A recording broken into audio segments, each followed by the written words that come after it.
అందరికీ నమస్కారం అండి. ఎస్ఎల్ తెలుగు స్టోరీస్కి స్వాగతం. నేను చెప్పబోయే కథ ప్రేమ చెలగాటం ఎపిసోడ్ నెంబర్ 25.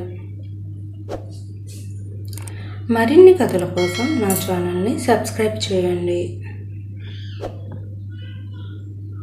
అవును కృష్ణ, ఇలాంటివి మీ అమ్మకు చెప్పాల్సిన పని లేదు. కానీ నా కూతుర్ని ఎలా తన ఇంటికి కోడలుగా చేసుకుని ఎలా మా పొలం తీసుకోవాలో బాగా తెలుసు కదా అంది వరలక్ష్మి. అమ్మా, ఇక నువ్వు ఆపుతావా అంటూ గట్టిగా అరచింది మాధవి.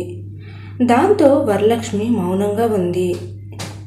మాధవి అరుపుతో లోపల ఉన్న వెంకట్రావు వాళ్ళ దగ్గరకు వచ్చి ఏమైంది అంటూ అడిగాడు.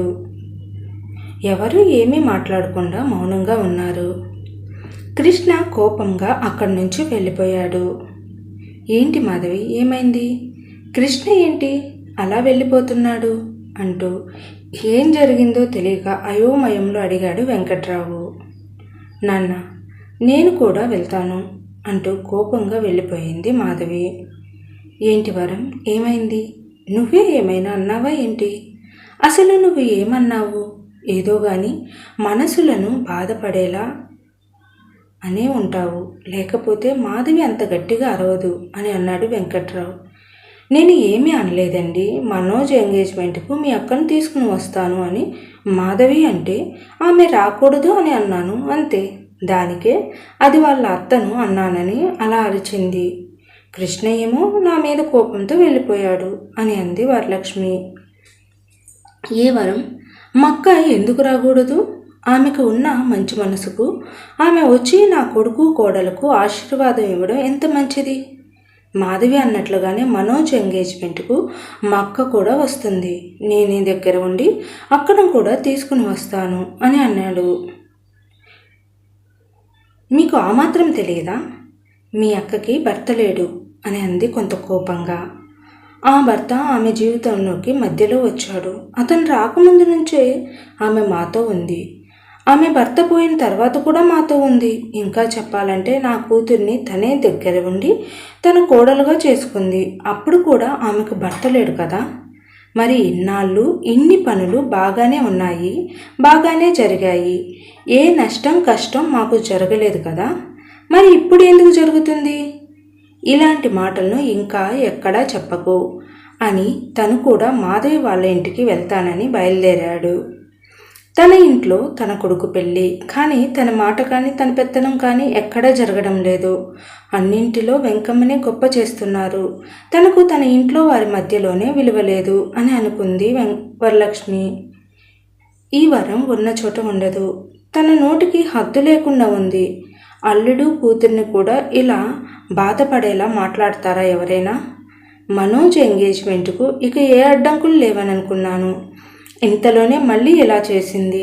ఈ వరం ఎప్పటికి మారుతుంది అని అనుకుంటూ మాధవి వాళ్ళ ఇంటికి వెళ్ళాడు వెంకట్రావు. కృష్ణ, మాధవి, మీరు ఎందుకు కోపంగా ఉన్నారు? అప్పుడే ఎందుకు వచ్చేశారు? అసలు ఏమైంది అంటూ అడుగుతుంది వెంకమ్మ. ఇంతలో అక్కడికి వెంకట్రావు వెళ్ళాడు. ఏంటి తమ్ముడు, ఇంట్లో చాలా పనులు ఉన్నాయని వెళ్ళి ఒకరి తర్వాత ఒకరు ఇలా తిరిగి వచ్చేస్తున్నారేంటి? అసలు ఏమైంది అని అంది వెంకమ్మ. అదా, ఏముంటుంది, మీ మరుదలు నోటి చాతుర్యం ముందు అందరూ బాధపడుతూ రావాలి కదా అన్నాడు వెంకట్రావు. అది ఎప్పుడు ఉండేదేగా, ఇవాళ కొత్తేముంది ఇప్పుడు మీరు బాధపడ్డానికి అంది వెంకమ్మ.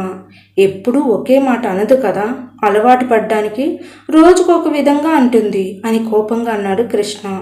మీరు వరలక్ష్మి అందని ఆమెను మాత్రమే దృష్టిలో ఉంచుకుని వచ్చేశారు. మరి మనోజ్ గురించి మర్చిపోయారా? మర్చిపోవడం ఏంటత్తమ్మా అంది మాధవి. మీ అమ్మ మొదటి నుంచి మనోజ్ ప్రేమించిన అమ్మాయితో పెళ్లి జరగకూడదని అనుకుంది కదా. మరి ఆమె మాటలు పనులు పెళ్లి బాగా జరిగే విధంగా ఉండవు. అలాంటప్పుడు మనోజ్ కోసం, వాడి సంతోషం కోసం మనమే సర్దుకుని పోవాలి మాధవి అని అంది వెంకమ్మ. అవునత్తమ్మ, మీరు సరిగ్గా చెప్పారు. నాకెందుకు ఈ ఆలోచన రాలేదు? మీకు మంచి చెడులను చెప్పేందుకేగా మేము ఇంకా బ్రతికి ఉంది అని అన్నాడు వెంటనే వెంకట్రావు. అదేంటి నాన్న అలా అంటారు? మీరు ఎప్పుడూ ఆరోగ్యంగా నిండు నూరేళ్లు బ్రతికి ఉండి ఇలానే మాకు మంచి చెడుల గురించి చెబుతూ ఉండాలి అంది మాధవి. నాకు బ్రతకాలని ఉంది, కానీ పరిస్థితులు ప్రశాంతంగా బ్రతకనివ్వడం లేదు అని ఏదో నిరుత్సాహంగా అన్నాడు వెంకట్రావు. మామయ్య, మీరు బాధపడకండి. ఇక మేము అత్తయ్య మాటలను పట్టించుకోము, సరేనా అన్నాడు కృష్ణ.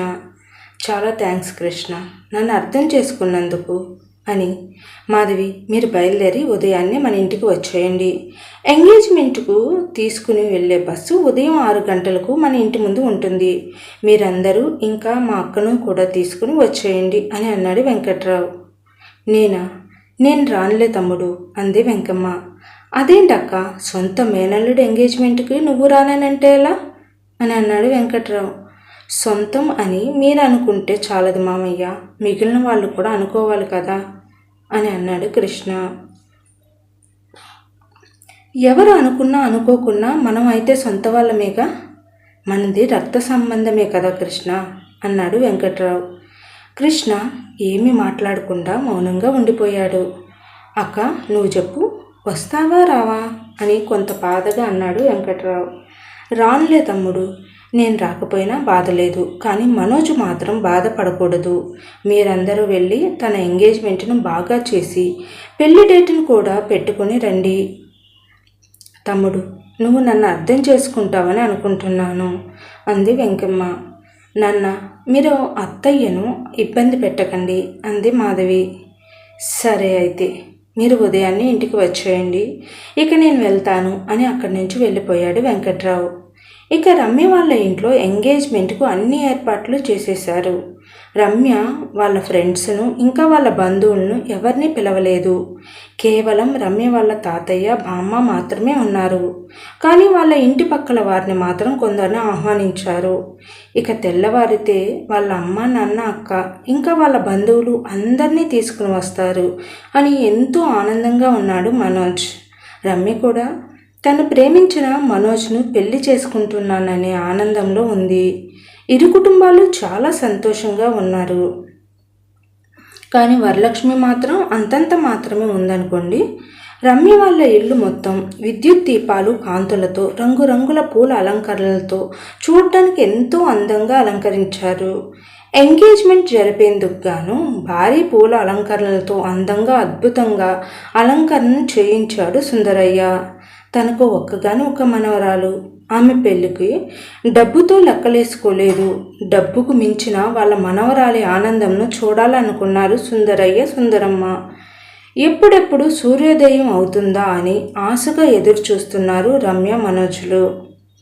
ఇక ఎట్టకేలకు ఆ ఉదయపు వెలుగుల రారాజు అయిన సూర్యుడు రానే వచ్చాడు.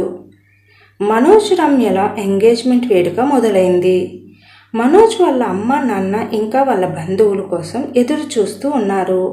రమ్య వాళ్ళు ఇంతలో పెళ్లి కొడుకు వైపు వాళ్ళు వచ్చారని అక్కడ ఉన్న వాళ్ళలో ఎవరో వచ్చి చెప్పారు. సుందరయ్య సుందరమ్మ మనోజ్ వాళ్ళ అమ్మా నాన్నలకు ఇంకా వారి బంధువులకు ఆహ్వానం పలికేందుకు గాను వాళ్ళకు ఎదురు వెళ్ళి వాళ్ళను సాదరంగా ఆహ్వానించారు. అమ్మ నాన్న అక్క బావ వాళ్ళందరూ వచ్చారని తెలిసి రూమ్లో బయలుదేరుతున్న తను వాళ్ళని చూసేందుకు గాను తన రూమ్ నుంచి గబగబా వచ్చేశాడు మనోజ్. మనోజ్ ఎంగేజ్మెంట్ కోసమని వేసుకున్న కొత్త బట్టల్లో చాలా అందంగా ఉన్నాడు. కొడుకుని చూసుకుంటూ వెంకట్రావు వరలక్ష్మి లోపలికి వస్తున్నారు. అమ్మను అక్కను బాధ పెట్టానని ఇన్ని రోజులు బాధపడుతున్న మనోజ్ వాళ్ళ అమ్మను అక్కను చూడడమే ముందుగా వాళ్ళ దగ్గరికే వెళ్ళాడు. అమ్మ, నిన్ను అక్కను బాధ పెట్టినందుకు నన్ను క్షమించండి అంటూ వాళ్ళ అమ్మ వరలక్ష్మి చేతిని పట్టుకుని అన్నాడు మనోజ్. కొడుకును అలా చూసేసరికి తల్లి మనసు కరిగిపోయింది. అన్నీ మరిచిపోయి కొడుకుని దగ్గరికి తీసుకుని ప్రేమగా ముద్దు పెట్టి తన కంటికి ఉన్న కాటుకను తీసి తన కొడుకుకు దిష్టి చుక్కను పెట్టింది వరలక్ష్మి. అమ్మకు తనపై కోపం పోయి ప్రేమ ఆప్యాయతలు చూపించడం చూసి చాలా ఆనందించాడు మనోజ్. మనోజ్, నీకు కాబోయే భార్య ఎక్కడ ఉందో చెప్పు. ఆమె ఇంతవరకు ఎలా ఉంటుందో మేము ఎవరమూ చూడలేదు. నువ్వు తొందరగా చెబితే మా మరదలు ఎలా ఉందో వెళ్ళి చూసి వస్తాము అని నవ్వుతూ ఎంతో ఆనందంగా అంది మాధవి. అక్క, పైన తన రూమ్లో ఉంది. నువ్వు నీతో పాటు అమ్మను కూడా పైకి తీసుకుని వెళ్ళి చూపించు అని అన్నాడు మనోజ్. ఇంతలో అక్కడే ఉన్న సుందరమ్మ వాళ్ళ మాటలు విని, మనోజ్, పెద్దవారైనా అమ్మ ఎందుకు వెళ్ళడం? అమ్మా నాన్నలను పలకరించడానికి రమ్యనే కిందకి వస్తుంది. ముందు అమ్మా నాన్నలను కూర్చోబెట్టి మాట్లాడు అని అంది. సరే బామ్మ అని మనోజ్ వాళ్ళందరినీ అక్కడ కుర్చీలలో కూర్చోబెట్టి మాటలు చెబుతూ ఉంటే సుందరయ్య సుందరమ్మ వాళ్ళకి ఏ లోటు రాకుండా మర్యాదపూర్వకంగా చూసుకుంటూ ఉన్నారు. తమ పెళ్లి ఎంగేజ్మెంట్ వేడుకలలో ఎంతో ఆనందంగా ఉన్న రమ్య మనోజ్లకు ఆ ఆనందం లేకుండా చేసింది ఎవరు? ఇక ఇదంతా మనం తర్వాయి భాగంలో చూద్దాము. నా కథ నచ్చినట్లయితే దయచేసి సబ్స్క్రైబ్ చేసి లైక్ చేసి షేర్ చేయండి. Thank you.